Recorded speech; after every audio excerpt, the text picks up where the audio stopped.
Boa noite, irmãos. Então vamos abrir a palavra do Senhor no livro de Apocalipse, capítulo 1.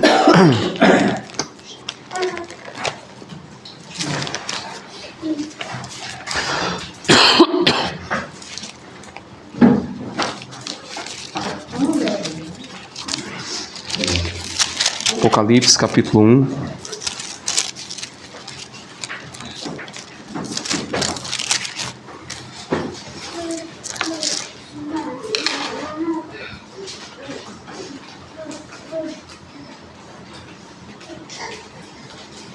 Versos 1 a 3, tá?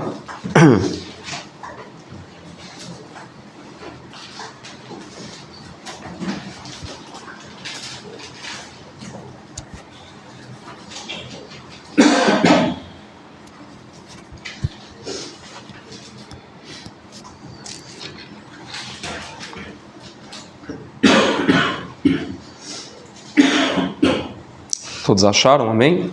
Amém? Então eu vou ler o texto, os irmãos acompanham aí.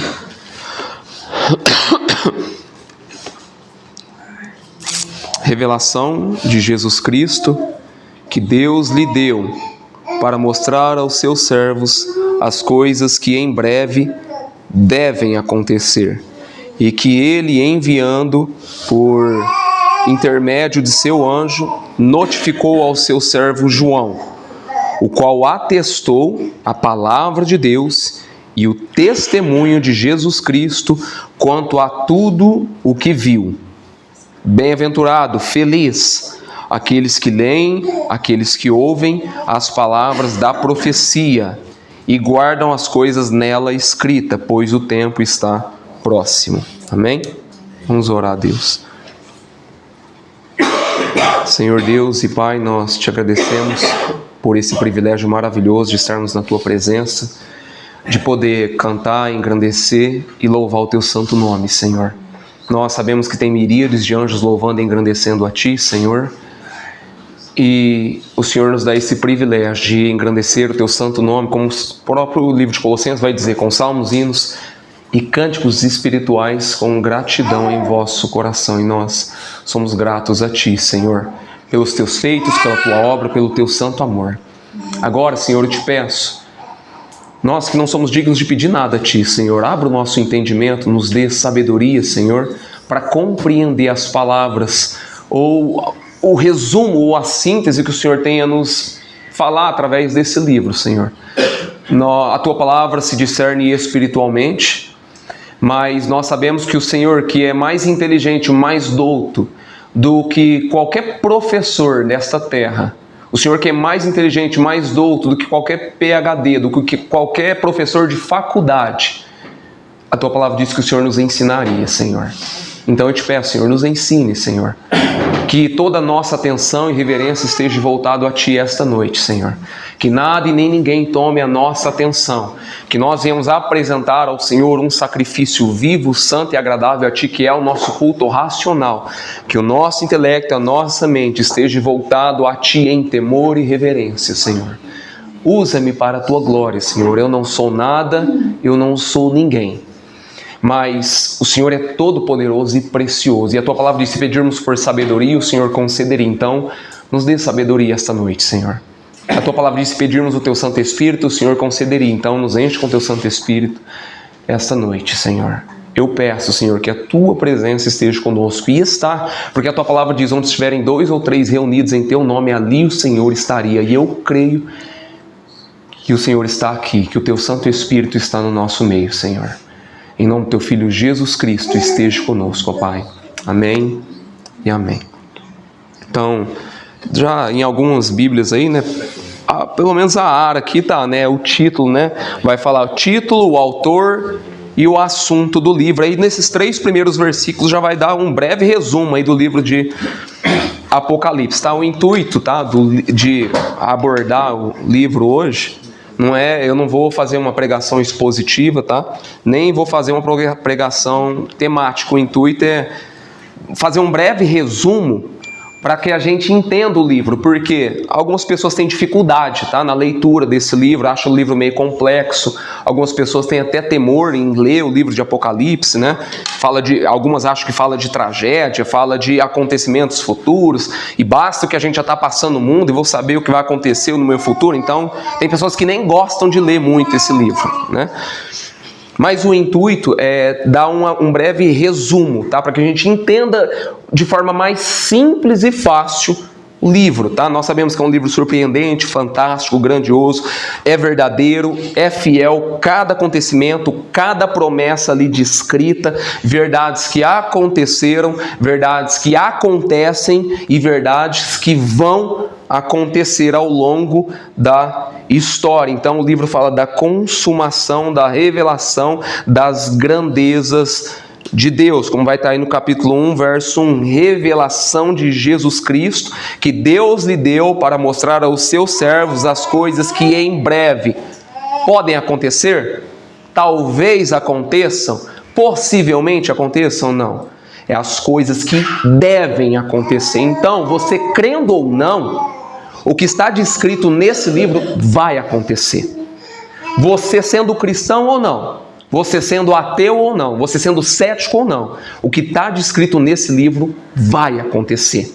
Seja os acontecimentos, seja a guerra, seja as coisas mais terríveis que vão acometer o mundo, as pessoas, a humanidade, de fato vai acontecer. Tá? Então a revelação de Jesus Cristo, as coisas que devem de fato acontecer. Então de fato é retirar um véu, é revelar, expor não só a soberania, a mão, a grandeza, a autonomia de Deus, né, nos acontecimentos aí que ao longo da história, mas mostrar também um cumprimento, a consumação de tudo e a vitória triunfante e inegável de Cristo e sua igreja. A igreja vai triunfar junto com Cristo diante desses acontecimentos, tá? E eu e você, nós podemos compreender, assimilar esse texto, esse livro de forma mais simples, tá? Então aqui o intuito, irmãos, lembre-se, tá? Ninguém tem o mesmo processamento mental que você.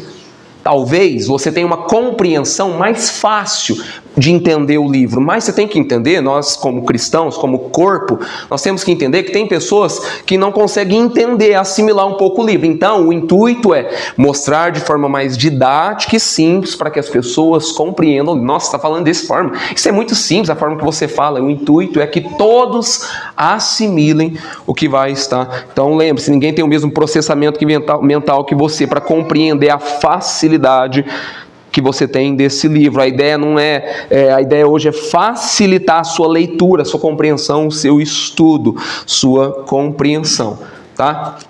Então, antes de abordar um pouco aí o texto ou fazer uma síntese do livro, existem 4 correntes de interpretação desse livro.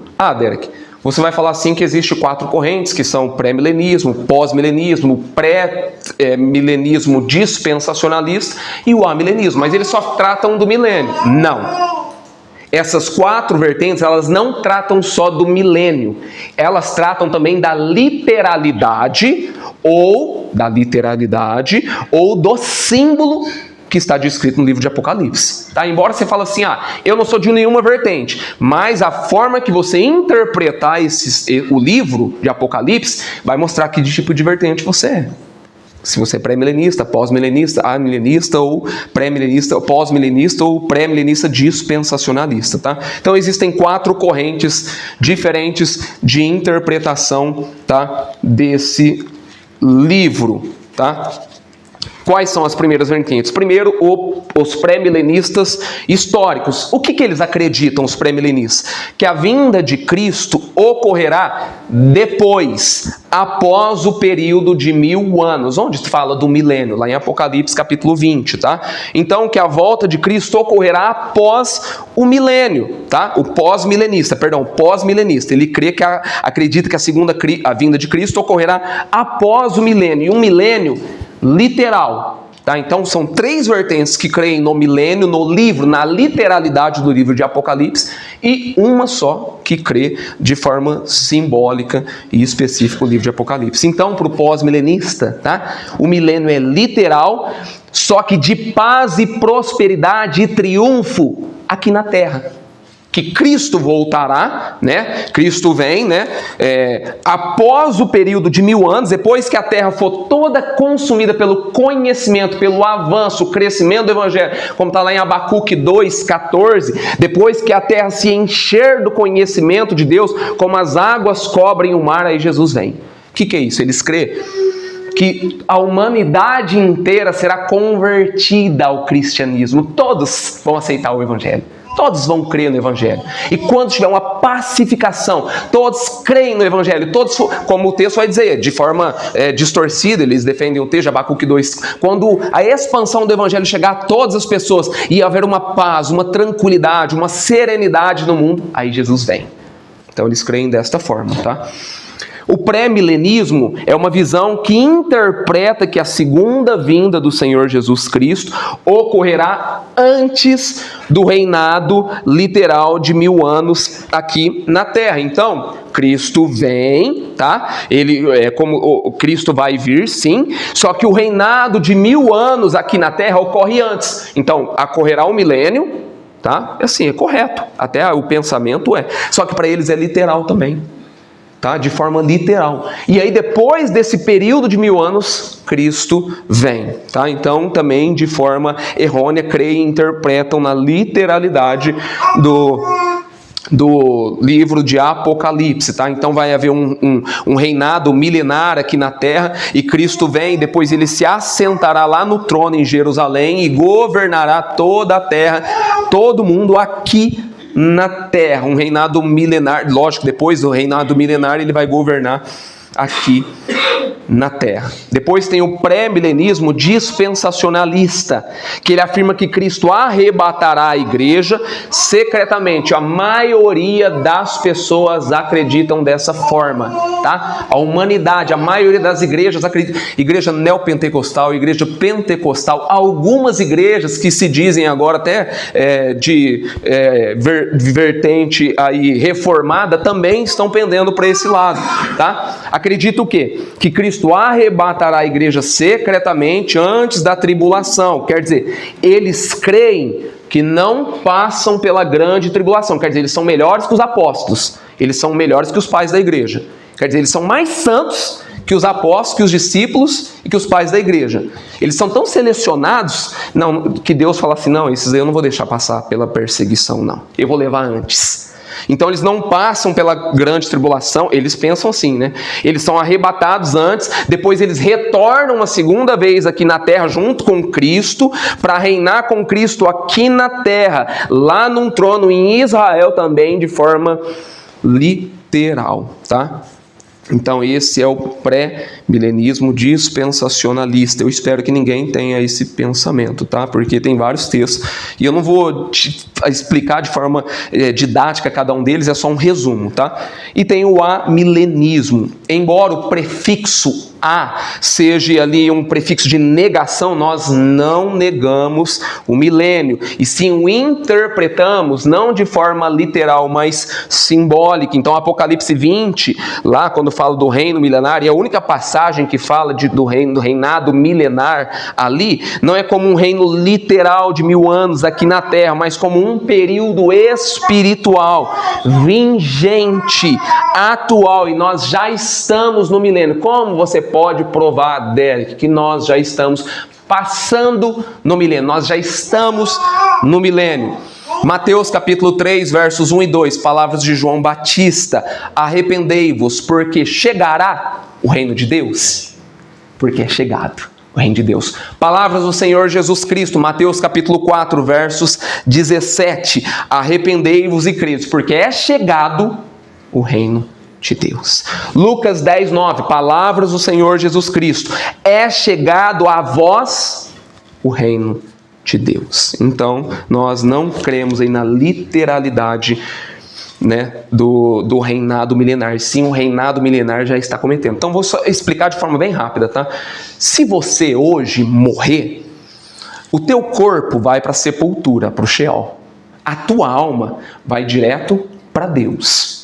E você vai reinar com Cristo lá. Cristo já está reinando. E as almas reinando, como o texto vai dizer. Depois tem outras passagens, eu vou abordar isso, tá? Então vai reinar com Cristo, sua alma lá no céu. Se você não é cristão, seu corpo vai para a sepultura, para o Sheol. Mas a tua alma vai para o Hades. E lá vai passar esse período no Hades até a volta do Senhor Jesus Cristo, tá? Então, se você for acometido, se Deus te levar hoje, sua alma vai estar com Deus e você vai reinar com Ele pelos séculos dos séculos. É só um resumo, tá? Então a ideia hoje é facilitar a leitura, o estudo, a sua compreensão do livro de Apocalipse.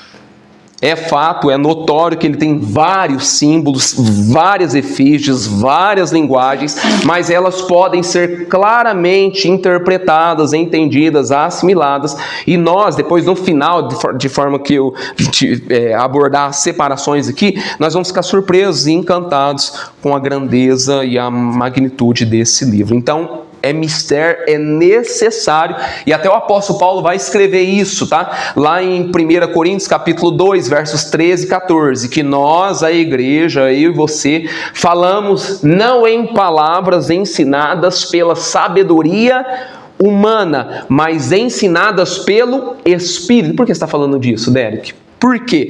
Como você consegue ser ensinado pelo Espírito? Ele responde, o apóstolo Paulo vai responder aí, conferindo, verificando coisas espirituais com espirituais. O que é isso? O que é espiritual? O que é checar, conferir espiritual com espiritual? Quer dizer, eu tenho que ser muito espiritual, eu tenho que ser mais espiritual que as outras pessoas para mim conferir, saber se isso é correto? Quer dizer, o meu coração vai dizer se a interpretação que eu tenho é correta ou não? Não. João 6, 63, o Milton citou esse versículo hoje aqui. As palavras que eu vos tenho dito são espírito e vida. Como que eu confiro coisa espiritual com espiritual? Confiro versículo com outro versículo, texto com contexto, Bíblia com Bíblia. Não é o seu achômetro, não é o que você pensa, não é o que você define, não é o que você acha que é certo, é escritura com escritura. Então aí sim nós vamos conseguir compreender, assimilar um pouco mais as verdades aí do livro de Apocalipse. Então, conferindo versículo com versículo aí a gente vai entender melhor esse livro. Bom, então esse livro, nós sabemos que ele foi escrito aí pelo apóstolo João no final do primeiro século, tá? João estava ali, ele nessa época aí, João era pastor em Éfeso, capital da Ásia Menor. Nesse período, nesse interim, todos os demais apóstolos de Jesus já estavam mortos pelo viés, tá, do martírio. O mundo estava sendo governado na época pelos imperadores romanos, tá? Nesse período em específico, Domiciano, tá? Era o governador que ficou de 81 a 96. Então aqui João, ele é deportado, exilado para a ilha de Patmos, nesse governo de Domiciano. E esse homem, esse governador era cruel, terrível, atroz. Não era qualquer pessoa, ele era maligno. Ao ponto de ser chamado na época de segundo Nero, ou Nero Redivivo. Tá? Então ele perseguiu assiduamente a igreja, terrivelmente a igreja, horrivelmente a igreja. Mas engraçado que ele teve, lógico, engraçado não, é a atuação do próprio Deus, agiu até de misericórdia com João, e não acometeu coisas com mortes terríveis a João, porque os cristãos naquela época eram afogados, crucificados, queimados vivos, jogados diante das feras. Mas Deus toca no coração de Domiciano e faz com que João seja não morto por esses tipos de acontecimento, mas que ele seja exilado na ilha de Patmos, para que estas escrituras estejam na mão de cada um de nós e Deus nos revele os acontecimentos que hão de vir. Então os cristãos naquela época tinham esses tipos de penalidades, tá? Mas João é levado para uma colônia penal, uma ilha vulcânica no mar Egeu. Sozinho, sem família, longe da igreja, longe dos irmãos, mas olha a grandiosidade sublime de tudo isso. Embora o homem pense que está no controle, no comando, no manejo, ele não está. Porque isso que eu disse está atestado aí, tá? Como o texto vai dizer, ele diz que está nessa ilha não por decreto, não por mandato, não por vontade de Domiciano, mas pela palavra de Deus, pelo testemunho de Jesus Cristo, e é por isso que ele está lá. Então, a conclusão aí depois desses textos aí, revelação de Jesus Cristo, Deus deu aos seus servos as coisas que em breve devem acontecer, e ele, enviando por intermédio de seu anjo, notificou ao seu servo João. Então, quando isso acontece? Era um domingo, dia do Senhor, como o texto vai dizer aí, tá? No verso 10, um domingo, o dia do Senhor, João escuta atrás dele uma voz como de trombeta, dizendo: o que vês, escreve em livro e manda às 7 igrejas: Éfaso, Esmirna, Pérgamo, Tiatira, Sardes, Filadélfia e Laodiceia. E quando ele volta, ele olha para trás para ver quem falava com ele, ele vê 7 candeeiros de ouro, ele vê as 7 igrejas da Ásia e um semelhante a filho de homem no meio dos candeeiros. Mas que ele vê não é somente aquele Cristo que estava sangrando, machucado, desfigurado, humilhado, cheio de hematomas ou cuspido. Não, ele vê um Cristo glorioso, vitorioso, triunfante, glorificado. Ele vê um Cristo na sua presença, na majestade, na grandeza, no brilho, seus cabelos brancos como a neve, seus olhos como chamas de fogo, os pés como bronze polido, suas mãos sustentavam e conservavam a igreja, sua voz como de muitas águas, o seu rosto brilhava e reluzia como o sol no seu fulgor. Ele não viu qualquer tipo de Cristo, ele viu o Cristo glorificado. João não se contém, ele cai aos seus pés como morto, pela grandeza, supremacia, o esplendor da glória de Cristo. E ele, Cristo, põe a mão direita sobre João e diz: não temas, João, eu sou o primeiro e o último, eis que estive morto, mas estou vivo pelos séculos dos séculos, e eu tenho as chaves da morte e do inferno. E aí lá no capítulo 4, verso 1, ele, João, recebe uma voz: sobe para cá e eu te mostrarei as coisas que deve acontecer. Não é possibilidade, é fato, vai acontecer. E quando ele sobe ao céu, ele vê um trono e alguém assentado no trono, e ele ousa descrever quem ele vê no trono. Irmãos, quem sabe quem está vendo aqui? Deus. João vê Deus no trono. Quem vê Moisés, ele falou para Moisés, né? Quem me vê, morre. Como você pode falar que era Deus? Olha só, ele não ousa descrevê-lo, mas compara esse ser que ele viu no trono com pedras preciosas. Ele não sabe nem o que falar, ele vai citando pedras, jaspe e a grandeza, a majestade de quem que ele viu. E na mão daquele que estava sentado no trono havia um livro escrito por dentro e por fora, de todo selado, de todo vetado, com 7 selos. Uma voz ecoa no céu: quem é capaz? Quem é suficiente? Quem é aceitável? Quem é competente para abrir o livro e desatar os seus selos?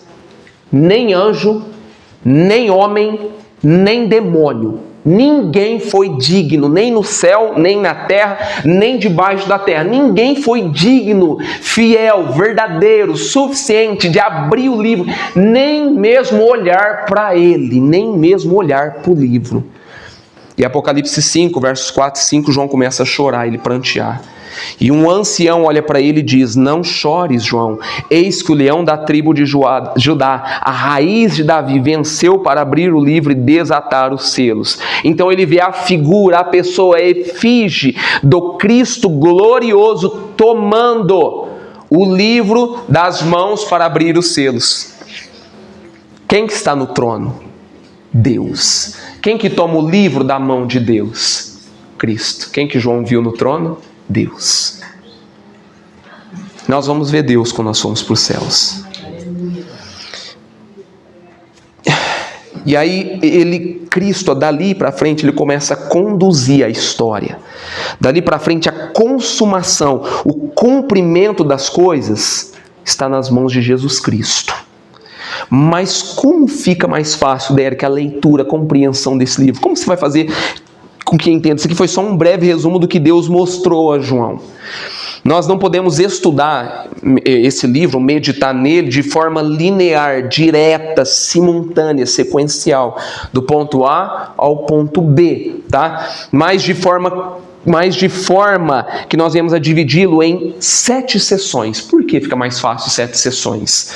Porque cada sessão, primeira sessão, segunda sessão, terceira sessão, até a 7ª sessão, cada sessão fala da primeira até a última vinda de Cristo. Da primeira à segunda vinda de Cristo. Da primeira à segunda vinda de Cristo. É como se cada sessão, cada parte desses 7 pontos, fosse 7 epístolas. É como se o livro de Apocalipse fosse dividido em 7 partes. Então aí fica mais fácil a compreensão. Porque se você ler do capítulo 1 e for até o capítulo 22, você vai falar, nossa, mas volta lá e fala da a primeira vinda de Cristo, mas estava falando da segunda vinda já no meio do livro. E aí a pessoa fica confusa, não consegue compreender o texto. Tá? Então, para que fica mais fácil, divide ele em 7 sessões, tá? Simultâneas, onde cada uma delas aponta uma verdade essencial e principal repetida com outras ênfases, tá? Com outras palavras, mas indispensável a mesma verdade. A segunda vinda de Cristo, o juízo final e que Cristo e a sua igreja são vencedores.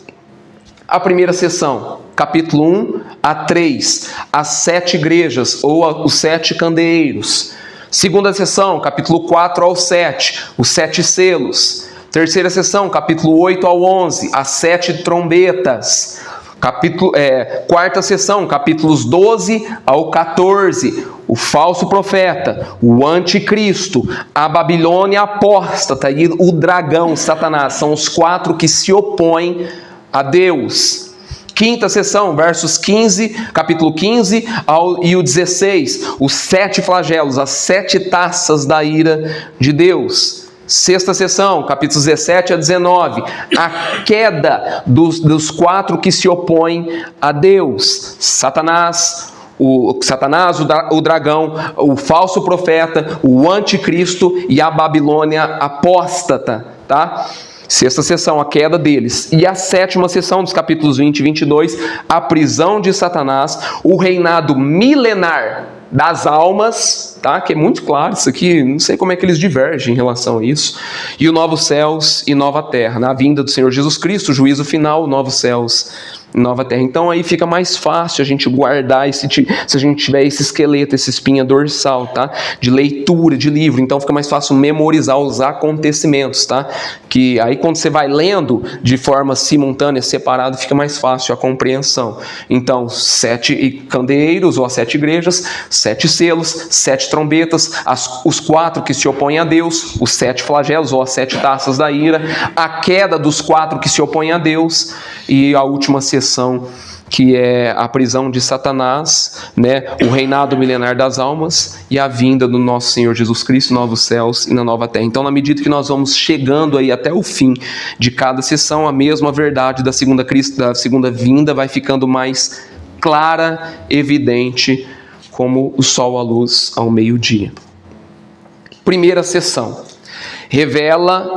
João revela, mostra, tá? Ele vai falar, dá instruções às 7 igrejas da Ásia Menor, cada uma com instruções específicas. E interessante que é só a igreja de Esmirna que não tem nenhuma admoestação do Senhor, mas só elogios. Todas as outras 6 igrejas recebem repreensão do Senhor, mas também o Senhor pede para que eles voltem ao arrependimento, né?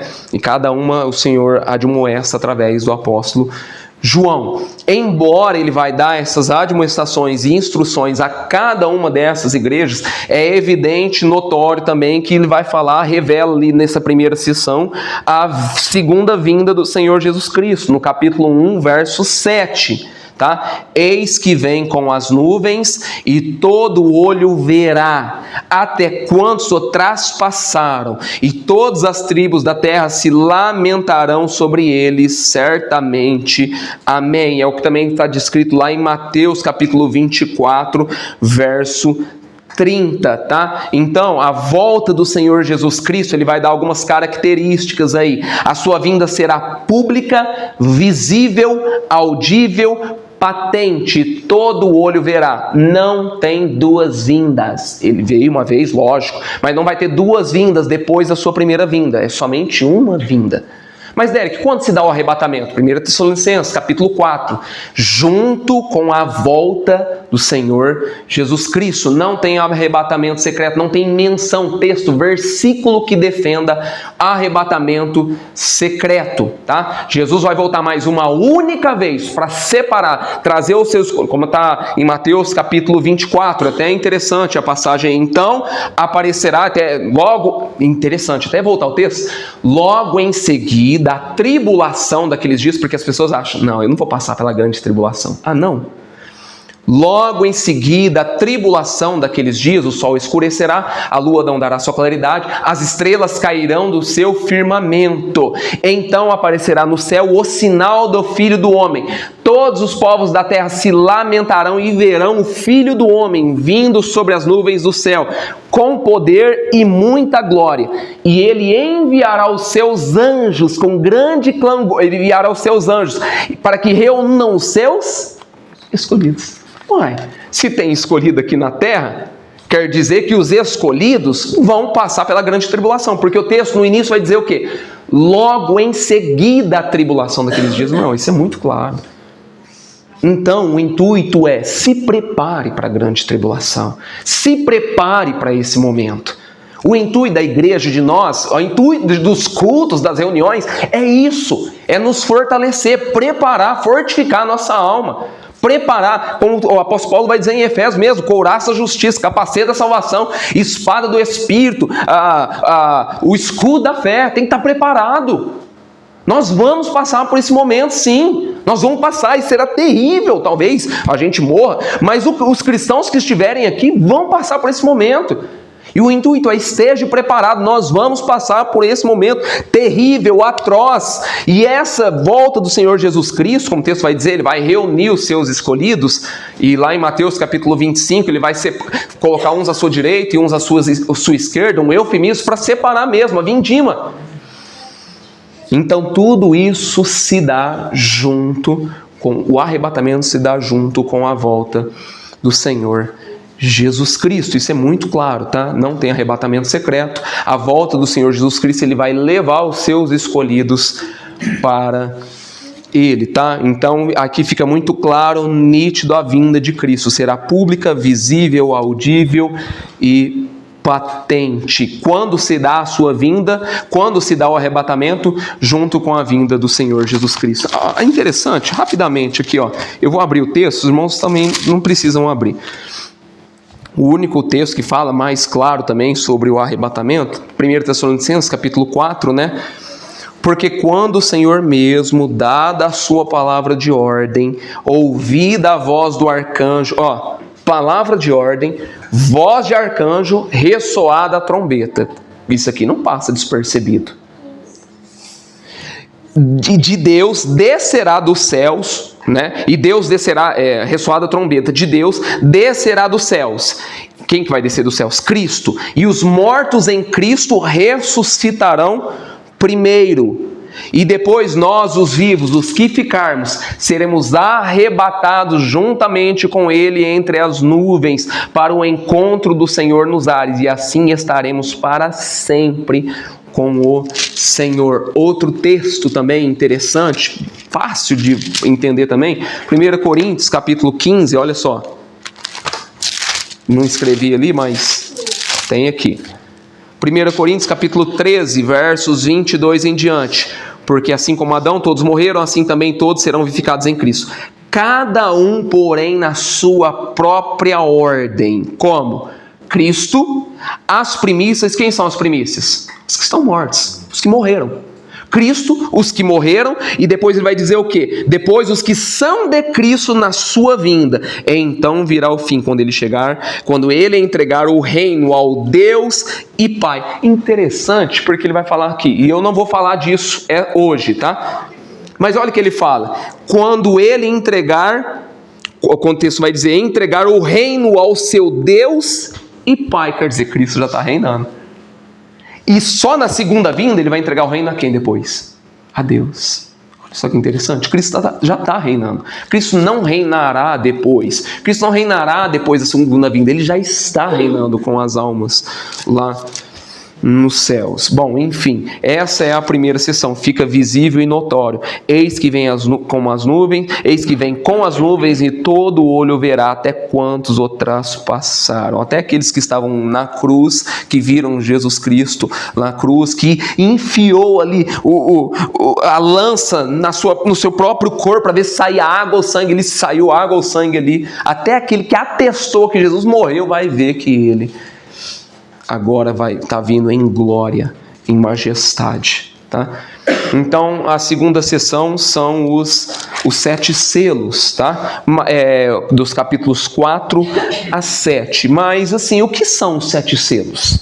Qual que é a finalidade? O que é, enfim, na suma, os 7 selos?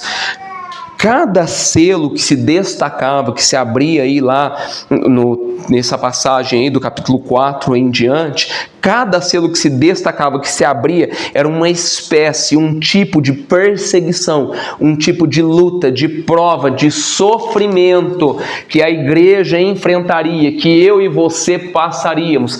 Tem lá primeiro o cavaleiro branco, depois o cavaleiro vermelho, depois o cavaleiro amarelo, né? E cada um simbolizando acontecimentos que sobreviriam à terra, tá? Cavaleiro branco é até interessante, descobri faz pouco tempo aí, né, que eu tinha um outro pensamento sobre isso, claramente ali evidente mesmo que é o anticristo mesmo, tá? Interessante, cada um deles vai acontecendo sequencialmente, cada tipo de acontecimento, mortes, guerras, pestilência, tudo isso acometeria a igreja, acometeria o povo, toda a humanidade, tudo isso. Por quê? Porque ele enfatiza, João enfatiza isso, para revelar, para mostrar para mim e para você que nós vamos passar por situações difíceis, nós vamos passar por situações agudas, tensas, situações de coisas difíceis de suportar, guerras, fomes, pestes, doenças, perseguição, como o texto está no capítulo 6. Então nós vamos passar por lutas intensas, sofrimentos intensos, talvez difícil de lidar, mas nós devemos suportar tudo isso, tá? Como o texto vai dizer, olha, em cada selo aí, morte, quer dizer, o segundo selo, né, quando abre, né, eis com um cavaleiro vermelho, e a finalidade dele é tirar a paz. Outro cavaleiro aí que vai trazer a fome, o cavaleiro amarelo. O outro, o texto vai dizer, o quarto cavaleiro vai trazer morte. E enfim, cada um deles subsequentemente vai trazer uma tragédia à humanidade, tá? Então, cada selo aí que se destaca é um acontecimento que a humanidade, que eu e você enfrentaríamos. Mas antes de ele mostrar para a igreja, né, os acontecimentos que sobreviria a ela, o que acometeria ela, o que esperaria ela, não só a igreja, mas o mundo inteiro, João mostra e revela o que? Deus, e ele vê Deus no trono. No capítulo 5, ele mostra que Cristo está com o livro da história na mão, que Cristo é digno, é o único que poderia fazer algo por mim e por você, tá? É o único que poderia nos auxiliar, e assim, o Senhor, embora nós vamos passar por todo esse tipo de situação, a nossa esperança, a nossa expectativa é que a nossa breve e momentânea tribulação produzirá um grande louvor, glória e enaltecimento a Deus. A vida é passageira, viver é Cristo, o morrer é lucro. Então, essa segunda sessão está claramente posta o mesmo fato. Capítulo 6, verso 12, mostra a cena do juízo final na abertura do 6º selo, quando ele vai dizer assim: vi quando o cordeiro abriu o 6º selo, sobreveio grande terremoto, o sol se tornou negro como saco de crina, a lua toda como sangue, as estrelas do céu caíram pela terra. Mas está vendo? Está falando da volta do Senhor Jesus Cristo aqui, mas ainda não está no capítulo 6. Então você vê como é que é, cada sessão vai mostrar evidentemente a volta do Senhor Jesus Cristo. Então fica mais fácil de entender assim, tá? O sol todo como sangue, as estrelas caíram pela terra, a figueira abalada por vento, deixa cair os seus figos verdes, e o céu recolheu-se como pergaminho quando se enrola. Então todos os montes, ilhas foram movidos do seu lugar. Os reis da terra, os grandes, os comandantes, os ricos, todos poderosos, todo escravo, todo livre, se esconderam. Covarde. Olha como é que o povo é covarde. Olha como é que a humanidade é covarde. Mais fácil crer no Senhor Jesus Cristo, evidentemente, é lógico, é Deus que faz isso no coração, mas eles preferem esconder, fugir da presença de Deus. Prefere se esconder, mas se esconde nos penhascos, nos montes, nos rochedos. Caí sobre nós, eles escondem-nos da face daquele que se assenta no trono e da ira do Cordeiro, porque chegou o grande dia da ira deles. E quem poderá subsistir? Então essa cena do capítulo 6 aí, em diante, fala da segunda vinda de Cristo, revela o acerto de contas de Deus, o juízo final de Deus. Ninguém escapa, todos os homens estão aflitos, angustiados, desesperados, não com medo da morte, na verdade estão querendo morrer, mas não conseguem, porque terão que enfrentar o julgamento, o juízo de Deus, a ira do Cordeiro. Irmãos, cada sessão revela uma única coisa: arrependa-se enquanto é tempo. Arrependa-se dos seus pecados. Reconheça suas falhas. Reconheça sua omissão. Reconheça a maldade do teu coração e se arrependa. Olha só a terceira sessão, capítulos 8 a 11, as 7 trombetas. O que são as 7 trombetas? As trombetas tratam do juízo de Deus ao mundo que perseguiu, zombou, riu dos cristãos, riu da igreja, chacotou da igreja, escarneceu da igreja, que vira as costas para Deus, que é a pessoa que não quer saber de Deus, quer saber de igreja, quer saber de nada. Então, esse juízo é misturado, é envolto com misericórdia. Como assim? Os céus são acometidos, né? Ao soar da trombeta lá no capítulo 8, os mares são acometidos, os rios são acometidos, os astros são acometidos, os homens são acometidos, e não é o diabo que faz isso, é Deus. Mas interessante é que todos esses acontecimentos, no mar, nos rios, nos astros, nos homens, acontece somente um terço. Por quê? Porque é Deus falando para a humanidade: arrependa-se. Arrependa-se. Sabe por quê? O seu amigo, nossa, um amigo meu morreu esses dias, tão jovem. Por que o seu amigo morreu? É Deus mostrando para você. Se você não se arrepender, é você.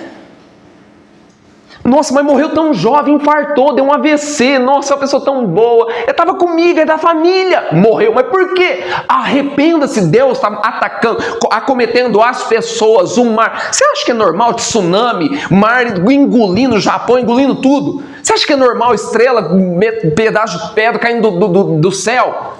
Você acha que é normal a mata, um terço da mata está queimada, os rios secarem? É normal? Isso acontece mesmo, a humanidade, o cosmos está assim, é normal. O mundo está assim. É Deus acometendo toda a humanidade, toda a terra, dizendo aos povos: eu ainda não vim com juízo, eu estou atacando um terço da terra, então se arrependam. Se arrependam, isso é a trombeta de Deus que está soando. Todo tipo de acontecimento, que morrer pessoa que você conhece, que você conviveu, morreu do nada, não é por acaso, é porque Deus está falando: se arrependa. Deus está tratando com misericórdia. Aconteceu aquilo para você olhar aquilo e ficar pasmo e se arrepender. É até interessante isso daí. Então é isso que vai acontecer. Qual que é a finalidade, né, de tudo isso acontecer? É para que haja um arrependimento no coração dessas pessoas. Mas Derek, eu prego para essa pessoa, eu falo com ela, eu oro por ela, mas ela não se arrepende. Por quê? Porque isso acontece. Olha lá, Apocalipse capítulo 9, verso 20 e 21. Olha só que interessante, por que não acontece? 20 e 21, os outros homens, aqueles que não foram mortos por esses flagelos, quer dizer, os flagelos acometeu até o mar, os rios, os homens e os astros. Aqueles que não foram mortos por esses flagelos não se arrependeram das obras das suas mãos. Têm o coração empedernido, duro. Não se renderam, não se voltaram para Cristo, não deixaram de adorar os seus demônios, não deixaram de dobrar diante dos seus ídolos de prata, de cobre, de pedra. Não deixaram de adorar os seus ídolos, nem ouve, nem anda, nem se arrependeram dos seus assassínios, nem das suas feitiçarias, nem da sua prostituição, nem dos seus furtos. Mas, Derek, as pessoas não querem se arrepender. 1 João 3,15, você vai falar assim, Derek, eles não se arrependeram dos seus assassínios. Quem odeia o seu irmão é o quê? Homicida, assassino, 1 João 3,15. Se você não perdoar o seu irmão, você é um assassino. E o texto está dizendo, arrependa-se disso, perdoa o teu irmão. Entre em acordo sem demora com o teu adversário. Entre em acordo com isso, porque o juízo de Deus está sendo derramado parcialmente sobre a terra. Arrependa-se, reconheça o pecado, reconheça a falha. Qual é a finalidade de tudo isso? É para que nós venhamos a chegar ao arrependimento antes do grande dia, porque lá no grande dia não haverá mais tempo, lá não haverá mais misericórdia, lá não haverá mais chance, não haverá mais ponto de arrependimento.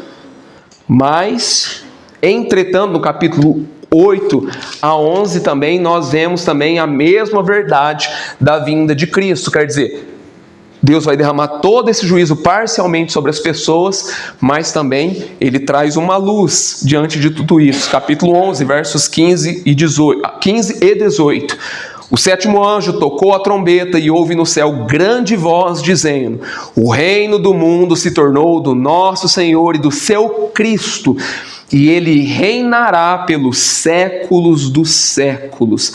É o que também está escrito lá em 1 Coríntios, capítulo 15, versos 23 a 25. Cada um, porém, por sua própria ordem. Cristo, as primícias, que é os que dormem, os que estão mortos, depois os que são em Cristo na sua segunda vinda. Então virá o fim, quando Ele entregar o reino ao Deus e Pai, quando houver destruído todo principado e potestade, bem como todo o poder, e é necessário, convém que Ele reine até que haja posto todos os seus inimigos debaixo dos seus pés. Quando isso vai acontecer?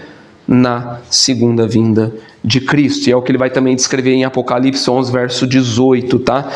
Na verdade, as nações se enfureceram. Chegou, porém, a ira, o tempo determinado para ser julgado os mortos, para se dar o galardão aos seus servos, os profetas, aos santos, os que temem o teu nome, tanto os pequenos como os grandes, e para destruíres o que destroem a terra. Quando o Senhor vai destruir aqueles que destroem a terra? Quando isso acontece? Quando isso se dá? Quando eles forem julgados, quando os mortos forem julgados. E quando os mortos serão julgados? Também na segunda vinda de Cristo. João 5, 28 e 29. Não vos maravilheis, quem disse isso é o Senhor Jesus Cristo, porque vem a hora em que todos que se acham nos túmulos ouvirão a sua voz e sairão.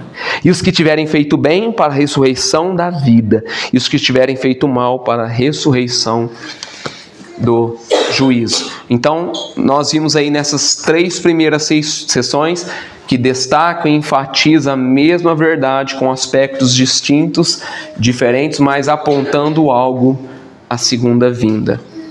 A quarta sessão, capítulo 12 ao 14, entendam, é um resumo, tá?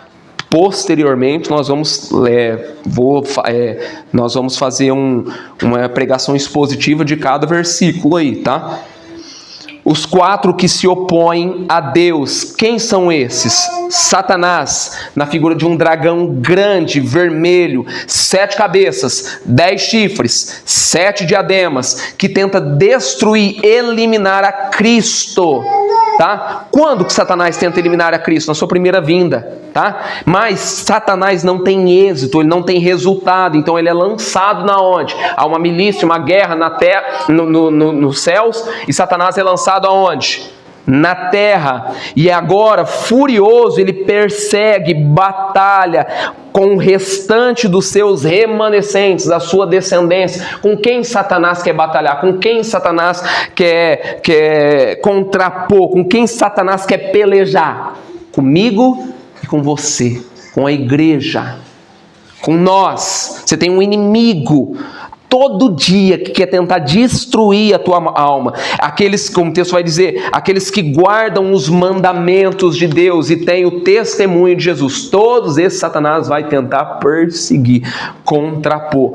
Eu e você, nós temos um inimigo que quer destruir, acabar, eliminar, tentar fazer algo para fulminar a nossa alma.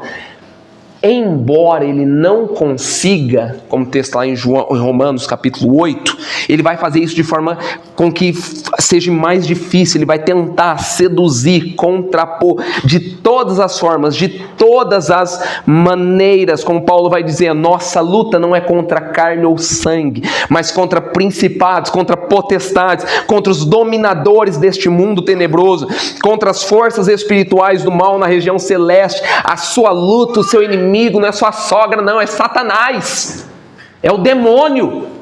Ele quer destruir você, ele quer acabar com a tua alma, ele quer usar todos os meios, métodos para te arrastar para o inferno. Não tente ser seduzido por isso, é difícil, é uma luta intensa, eu confesso, mas nós precisamos batalhar, independente se não está respirando com fôlego, com um equipamento de respiração, mas lute, batalhe, peça força a Deus, não deixe ser vencido por esse inimigo. Aquele que está em nós é maior do que o que está no mundo. Cristo é muito mais poderoso, peça força a Deus. A nossa luta, irmão, não é com as coisas deste mundo, é com pessoas, não, é com demônios, contra principados, contra potestades. E vai atacar a tua mente, as suas convicções, vai colocar desejos nocivos na tua mente, no teu coração, mostrando, achando que aquilo é certo, que aquilo não é tão grave. Tem pessoas que é assim, acham que aquilo não é tão grave. É grave para Deus, é gravíssimo para Deus. Peça a Deus entendimento, sabedoria para lidar com isso e abandonar isso. Submetam-se a Deus e resistam ao diabo e ele fugirá de vós. Tiago 4,7. Nós sabemos, é uma luta intensa, mas peça força a Deus. Como está dizendo, não somente a nossa luta é intensa e Satanás se levanta contra nós, nós temos também outro inimigo aí. A segunda figura, o anticristo, a besta que emerge do mar, que blasfema contra Deus, profere arrogâncias contra Deus, orgulho contra Deus, soberba, presunção contra Deus, uma liderança política sem temor, uma liderança mundial, uma liderança governamental que não teme a Deus e persegue os cristãos. Não confie no governo, não confie no Estado, não confie na presidência, confie no Senhor Jesus Cristo, pelo amor de Deus. Não vai haver melhoria, não. Olha só quem está governando, comandando a geopolítica, o mundo. Quem que está no mundo? Satanás. Ai da terra por causa disso. Não espera expectativa disso não. Muitos o adoram.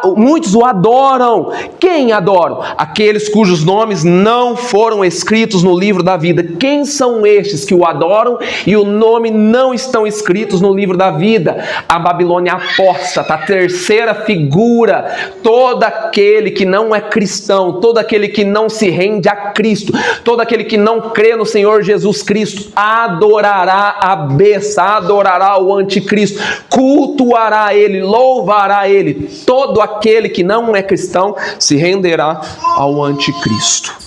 Todo.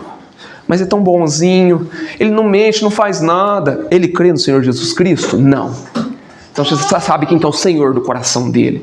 Tão bonzinho, não mente, não furta, nossa, não fala mal de ninguém. Crê no Senhor Jesus Cristo? Não, ele é cético, então vai para o inferno. Não é eu que estou falando, é a palavra, é a Bíblia.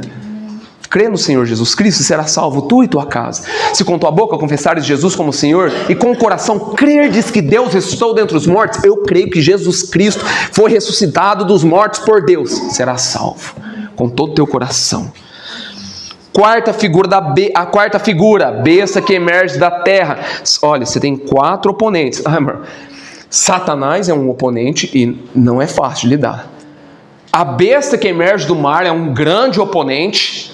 A pessoa que confia na política, a pessoa que confia no governo. Ah, vai melhorar, vamos coisar, vamos batalhar por isso. É o Senhor do coração dela. Outro inimigo, Babilônia.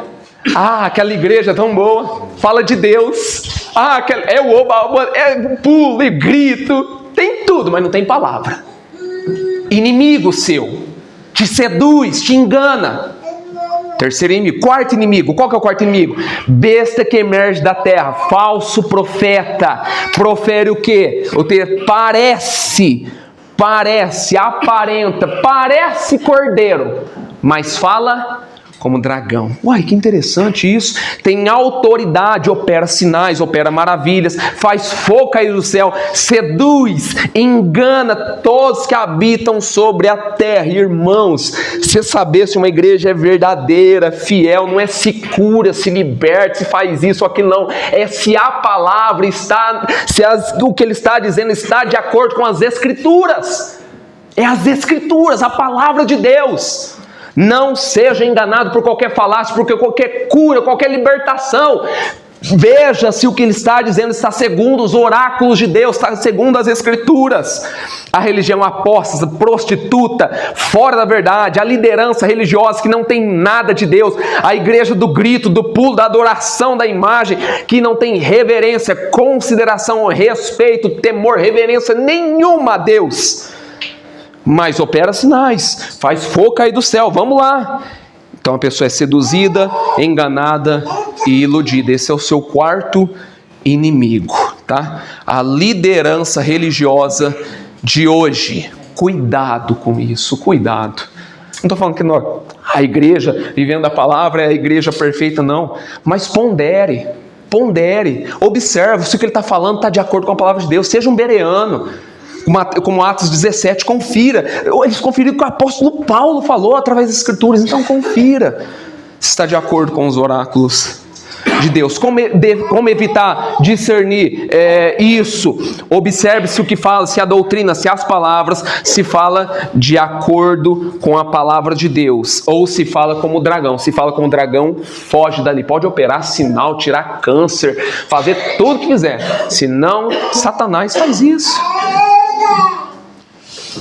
2 Coríntios 10, 4 e 5, porque as armas da nossa milícia não são carnais, e sim poderosas em Deus para destruir fortalezas, anulando, vencendo nós sofisma. O que é sofisma? Todo engano, toda falácia, toda mentira. Como eu vou vencer a sofisma? Como eu vou vencer o engano? Como eu vou vencer a mentira? Através da palavra de Deus. Toda altivez que se levanta contra o conhecimento, contra a verdade de Deus. Aquilo não está escrito na palavra de Deus que ele está falando.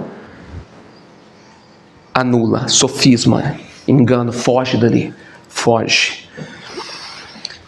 Lembre-se, né?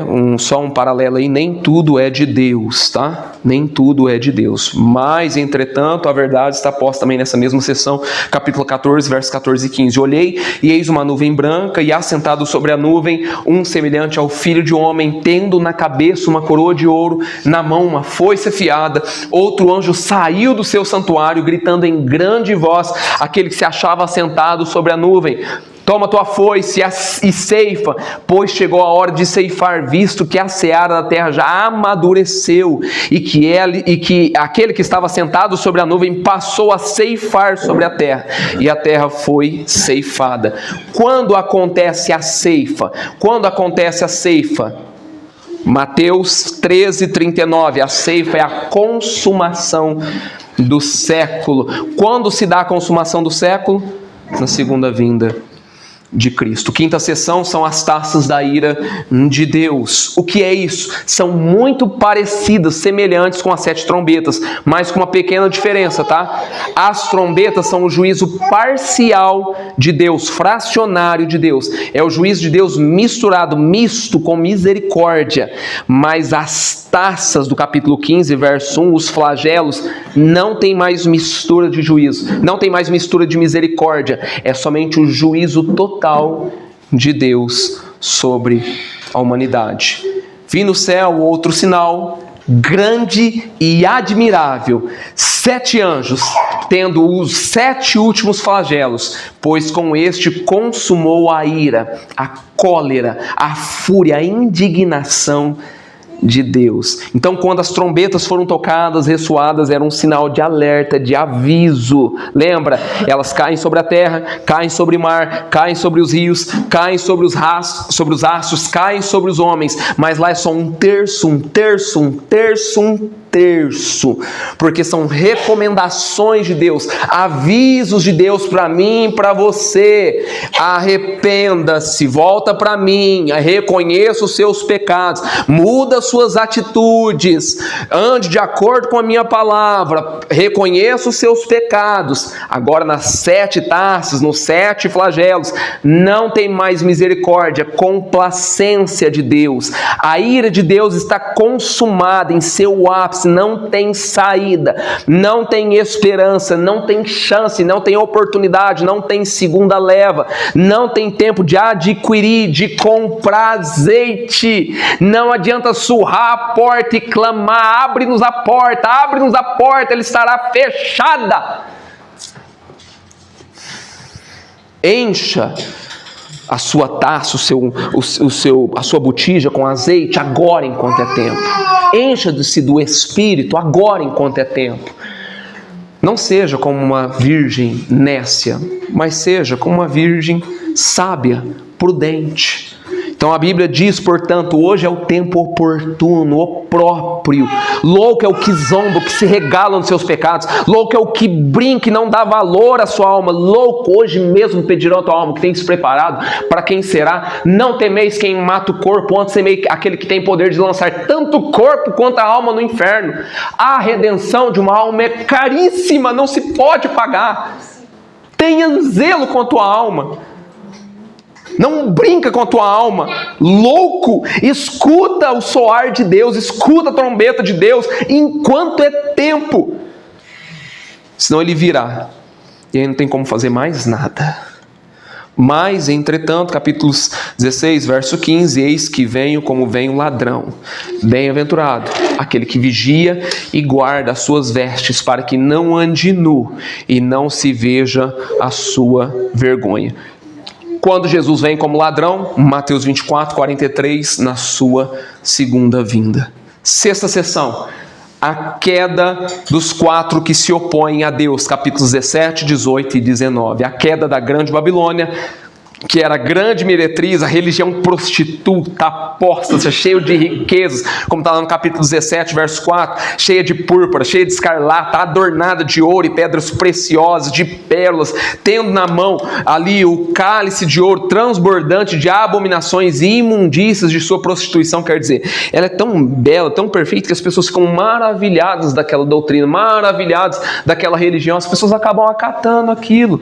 A Babilônia é sedutora para alguns, como a igreja de Laodiceia, né? Estou rico e abastado, de nada tenho falta. Não vês que tu és miserável? Sim, miserável, pobre, cega e nu. Mas a vitória de Cristo está ali também em Apocalipse 17, verso 14. Pelejarão eles contra o Cordeiro. Quem vai pelejar contra o Cordeiro? A religião apóstata.